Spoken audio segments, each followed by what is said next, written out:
When I heard my good friend Randall Kona was organizing a workshop on mind uploading AGI, brain computer interfacing, the singularity, and all that good stuff, I really wanted to participate, but being based in Hong Kong, it wasn't feasible for me to show up in person. So I asked Randall to, send me a list of some of the key questions that he was interested in exploring at the event, and I'd give a little bit of a video improvisation on the theme of his questions. Now, the list of questions Randall sent would take approximately 10,000 years to really go through and answer in detail. So I'm going to give some of them overly short shrift, but better something than nothing. So here goes.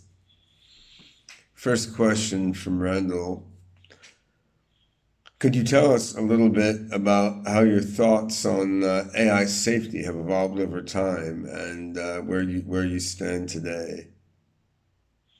Well, my thoughts on AI safety at base are the same as they've always been. I mean, I think there's a non-zero risk that as AI verges on AGI and artificial superintelligence, things that are very bad by our current human standards will happen.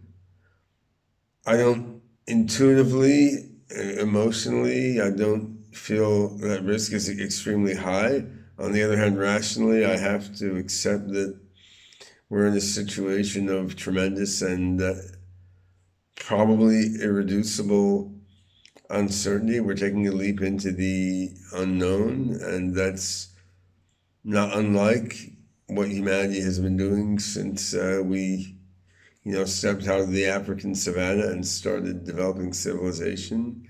We've been taking a huge leap into the unknown, one time after the other, since civilization began, and probably before that. So I guess for me, the question is really, how much do I trust my sort of inner spiritual, heart-based intuition that the singularity is almost surely going to come out okay and is in fact going to, connect us with compassionate, benevolent aspects of the universe that we're currently largely cut off from due to our limited mentalities. How much do I trust that intuition versus trust the more, cold, objective, reason-driven part of my mind, which tells me we have no idea what the hell is going to happen. And this is really a dilemma that I'm ongoingly wrestling with, and it may be that process, that dialectic is a valuable one, because certainly I wouldn't want to go entirely in the direction of following only my heart and not reasoning, nor entirely in the direction of just reasoning and not going with intuition, which in many ways can have a deeper insight than reason.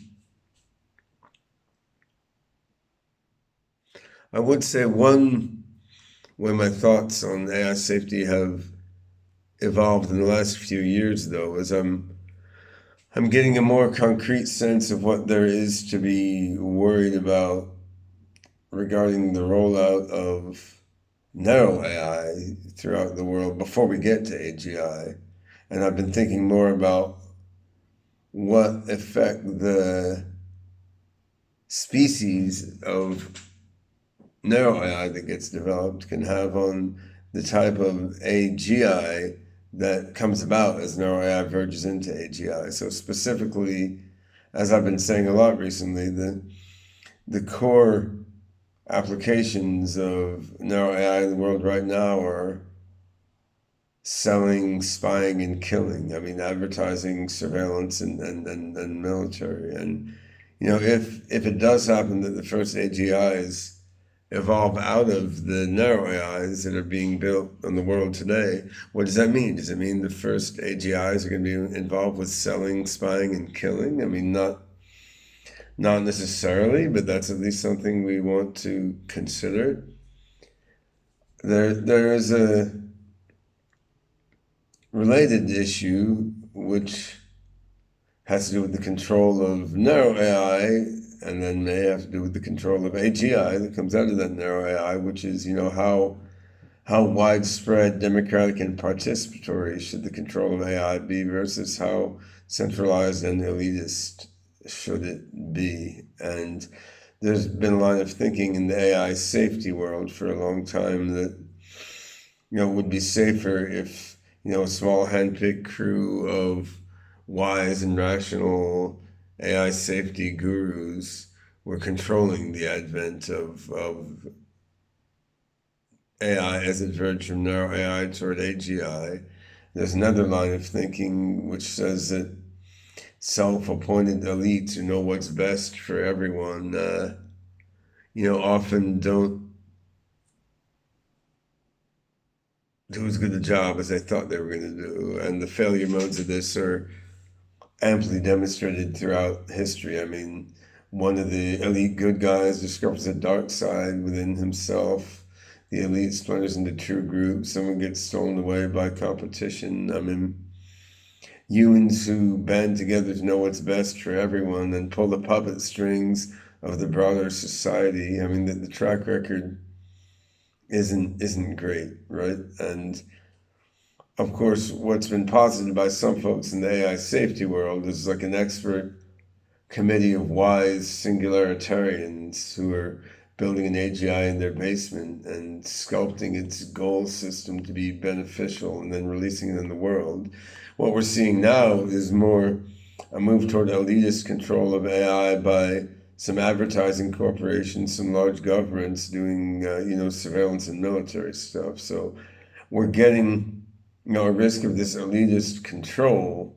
However, the controllers are not who some of the elitist AI safety advocates might have wanted, right? And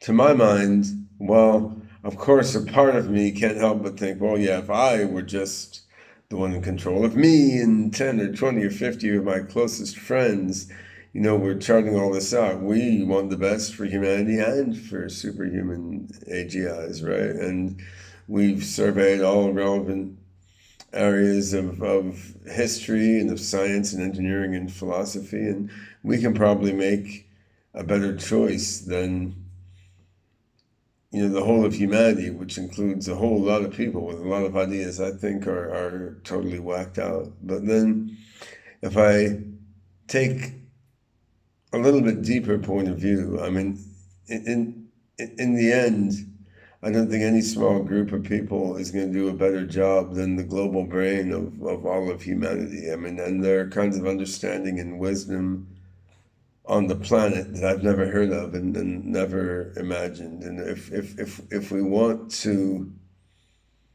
really make the best possible AGI, which will grow into the best possible superintelligence, we need to craft ways. I mean, the best odds of success seem to be if we can craft ways to really draw on the overall intelligence, intuition, and wisdom of the global brain of humanity in our computing and communication networks, not some small elite group. As fun as it would be to be part of the small elite team creating the beneficial singularity. I mean, of course, this is what has led me in large part to the Singularity Net project that I'm now running, that I founded in 2017. What we're trying to do with Singularity Net is to create a decentralized platform and community for both narrow AI and AGIs, so that all the AIs in the decentralized network of AIs and the AI programmers and the AI users can all, in a participatory and democratic way, control the evolution of that network. And if SingularityNet or something like it becomes the predominant way, or even a really significant way that AI is rolled out on the planet, then that's going to counteract this elitist tendency that we're seeing with a few large corporations and governments hiring most of the AI researchers, buying most of the AI startups and sort of driving the AI agenda.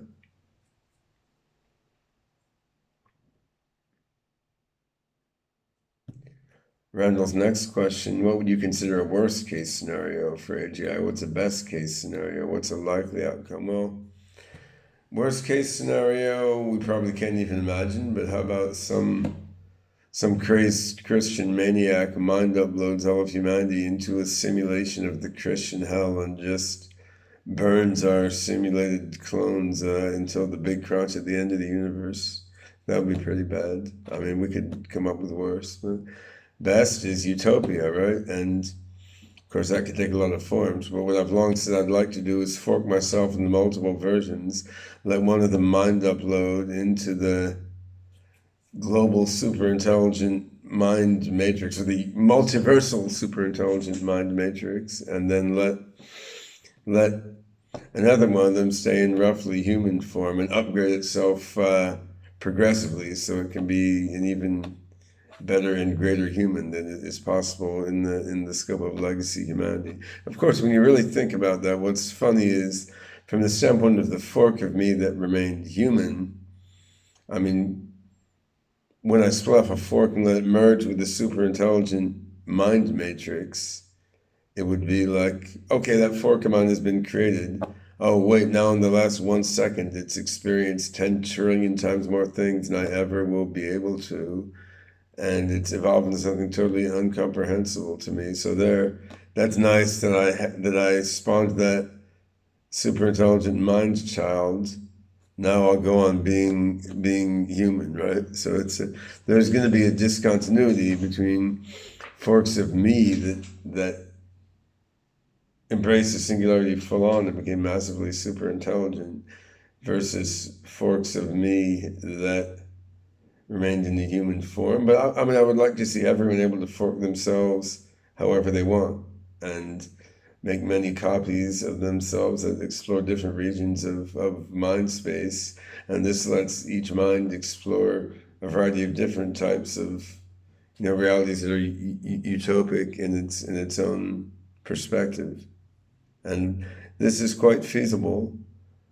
It may even be the most likely outcome, although we don't really have the basis to fully rationally estimate the probabilities. I think we can work toward increasing the probabilities of beneficial outcomes like this in a number of ways. I mean, one is the AIs that we're creating right now, which are going to grow into the AGIs of the maybe not too distant future. We should be using these AIs to do beneficial things like cure disease, teach children, improve people's states of consciousness, discover science. We've got to take the bulk of AI R&D away from selling, spying, and killing. I mean, you're not going to eliminate those things, human society and human psychology being what they are, but they don't need to be the preponderance of what AI is used and developed for. And that's probably the most important thing we can do now to, you know, move the odds of utopic rather than dystopic or mediocre outcomes in a positive direction. Next, Randall asked me about Nick Bostrom's book Superintelligence. I read a review of that called Superintelligence: Fears, Promises, and Potentials a few years ago. I mean, my view of Nick's book now is about the same as it was when I wrote that review. I mean, I love Nick Bostrom. We worked together in that World Transhumanist Association years ago. I mean, we organized a conference together. Brilliant thinker, really fun, creative guy. I think the book Superintelligence is a brilliant example of argumentative rhetoric. It reads like it was written by the captain of the high school debate team or something. So, I mean, it makes a rigorous, careful argument that superintelligence doing things that humans would consider nasty, like annihilating all humans, is possible, and that these bad outcomes of superintelligence have odds greater than zero. But then the book often talks as if, in its tone and its informal statements, it talks as if it had been argued that bad outcomes from superintelligence are likely, but that was never demonstrated. All that was demonstrated is that the probability is somewhere above zero. So yeah, of course the probability is somewhere above zero that superintelligence will kill everyone, but Bostrom didn't demonstrate that it was probable, and no one has demonstrated that. On the other hand, I haven't demonstrated that it's highly unlikely that superintelligence will do bad things either. From a rational point of view, we just don't know. We're leaping into the great unknown. But then Nick Bostrom, in that book at least, really champions a sort of elitist point of view. I mean, at some point in the book, he's sort of exploring the idea you could even have one genius AI researcher working on AGI protected by the auspices of the United Nations, and maybe that would be the safest way to do things. Well, I'm like exact opposite of that, right? I mean, I think we want a tremendous amount of brilliant AI and AGI researchers all around the globe with many different points of view collaborating, and I want a decentralized network coordinating this in a self-organized, democratic, and participatory way. Certainly not the UN, which can't even handle far simpler tasks than coordinating the birth of general intelligence.